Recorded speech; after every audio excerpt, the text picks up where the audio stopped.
Comentábamos que en la interpelación realizada ayer al ministro del Interior, Vicente Romero, hubieron algunas intervenciones importantes.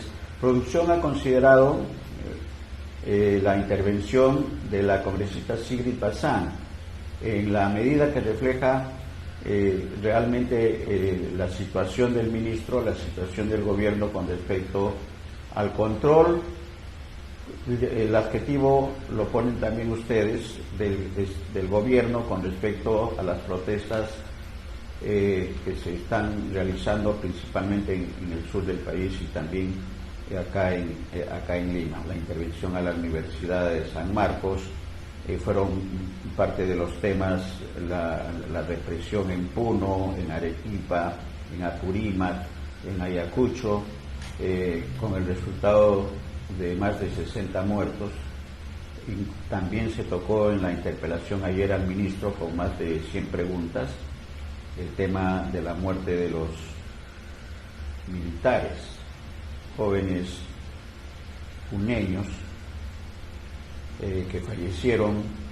Está en investigación, al parecer por una orden. No había ningún motivo, no había ningún acoso, ningún ataque por parte de la población a los miembros del ejército. Es más, de acuerdo a la información que se está manejando, pero que será materia y es materia de investigación, la población le pedía que se regresen a su cuartel. Esa es la situación. Y la congresista Sigrid Bazán ha hecho una síntesis, y es la opinión de producción que compartimos, de la interpelación, de la responsabilidad que tienen las autoridades y el Estado frente a la población. Vamos a escuchar. Gracias, presidente. Creo que no les va a gustar mucho porque son 6 minutos, así que para que nos pongamos cómodos. Mire, presidente, la verdad, por su intermedio también, no solamente hacer la intervención con respecto al ministro que hoy se encuentra interpelado, sino también porque estamos hablando de un gobierno que ya ni siquiera se habla de mal manejo. Se habla de cero manejo. Y si bien creo que hacemos con toda razón nuestro uso legítimo del mecanismo de interpelación, no tengo mucha expectativa de esta serie de interpelaciones que sin duda apoyo, pero de las cuales no se puede esperar cuando los propios ministros, y por su intermedio, presidente, como el ministro que tenemos aquí sentado, dice que se entera de las cosas que pasan de su cartera por televisión. O sea, si este nivel, ¿no es cierto?, de manejo de gobierno tenemos, donde el propio ministro, el propio gabinete no sabe lo que ocurre en el país, creo que hay poco que esperar en medio de las preguntas que se han realizado. Más de 138 preguntas, imagínese, señor presidente, algunas con 10, 15, 30 segundos de respuesta. Y me refiero a este detalle, al descontrol y al desgobierno, precisamente porque hoy se habla de fallecidos y creo que expresar nuestra solidaridad con los últimos soldados fallecidos en Ilave tiene mucho también que ver con este racismo y discriminación que hoy evidenciamos y que se ha normalizado incluso en este Congreso. Porque esos soldados que han fallecido son soldados de 19 y 20 años de edad, miembros de la comunidad. Son hijos, sobrinos, primos, hermanos de la comunidad. Y esos soldados, y yo tengo acá una fuente, para que aquí nadie me pide que retire la palabra, que es su opinión, de los testimonios, se ha mencionado el fallecimiento, el atroz fallecimiento, asesinato del suboficial Sonco. Y se ha mencionado el fallecimiento en el río de estos soldados. ¿Y qué dicen los padres del suboficial Sonco? Que se vaya este gobierno asesino. ¿Y qué dicen los familiares de los soldados ahogados? Que se largue este gobierno asesino. Y no lo dice Sigrid Bazán. Jamás, abro comillas, jamás nos vamos a rendir. Sobrino, usted ha sido y ha decidido servir a la patria, no servir a estos gobiernos corruptos. Este gobierno corrupto tiene que caer, aunque nos cueste la vida. Cierro comillas. ¿De quién es esa cita? Lucio Montalico Tácora, tío del soldado Carlos Daniel Mamani Montalico, quien murió ahogado el domingo 5 de marzo tras cruzar el río Ilave por orden del capitán del Ejército del Perú, Josué Frisancho Lazo.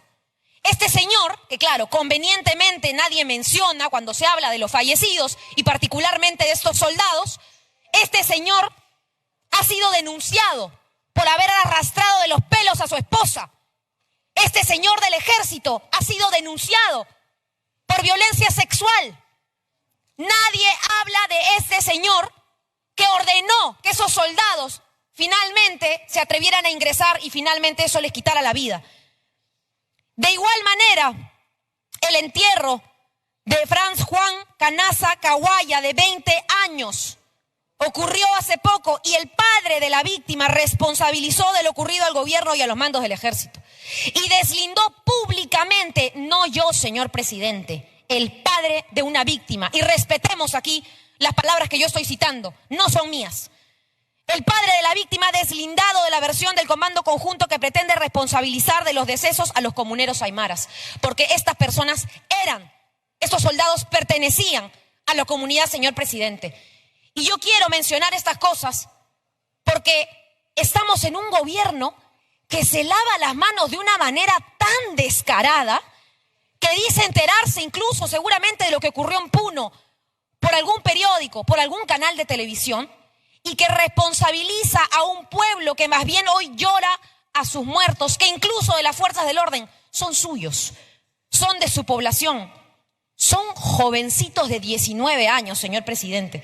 Y es una lástima que pese a que todo esto ocurre, hoy no haya ninguna investigación ni de los 48 fallecidos, ni del policía, ni del suboficial Sonco, ni de estos soldados que esté dándonos alguna respuesta de quiénes son los que están matando y enfrentando a peruanos contra peruanos, a jóvenes que, recordemos, fueron encontrados a mucha distancia de los aeropuertos tomados, como ocurrió en Puno, cuando teníamos a 2 jóvenes peruanos asesinados, uno al salir de una discoteca, otro salía de un tragamonedas. Esa es la democracia. Ahí están nuestros fallecidos. No hay que buscar entre las piedras, no hay que buscar entre las tomas. Ahí están los jóvenes, algunos menores de edad, que fallecían. ¿Y sabe qué ocurre, señor presidente, con esto y con el ministro que tenemos hoy sentado? Ocurre que la gente en regiones habla de justicia popular, porque hay un desprestigio a nuestras fuerzas del orden, un lamentable desprestigio, porque acá creo que las fuerzas del orden se valoran y se respetan, deben defender a los peruanos, pero hoy, con ese manejo del gobierno que se lava las manos de los asesinatos, de los abusos y de lo que ocurre, solamente el gobierno está contribuyendo a más desprestigio de nuestros oficiales, suboficiales y quienes hacen bien las cosas dentro de su institución, presidente.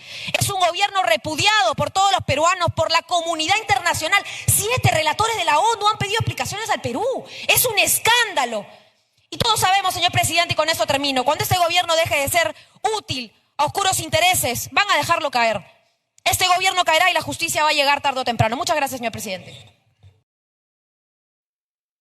Queremos que sí, que la justicia llegue y que se esclarezcan todas las muertes y estas circunstancias de estas muertes no comprendidas de los miembros del ejército peruano.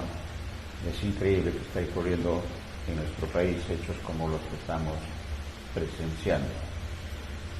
Sinceridad del gobierno, autocrítica y asumir las responsabilidades políticas, que no las asumirán en este periodo, en esta gestión, pero tarde o temprano van a tener que responder a la justicia. Ahí están los ejemplos del caso más emblemático de esta impunidad aparente, el tema de Alberto Fujimori, el caso de Vladimiro Montesinos, que están señalando que estaría su mano detrás de lo que está ocurriendo en nuestro país. No sería raro, no extrañaría, pero la justicia finalmente tiene que jugar su papel y no es una justicia de acuerdo a los intereses de grupos, es la justicia real que tiene que aplicarse. La justicia divina es otro nivel que también hay que tener en cuenta.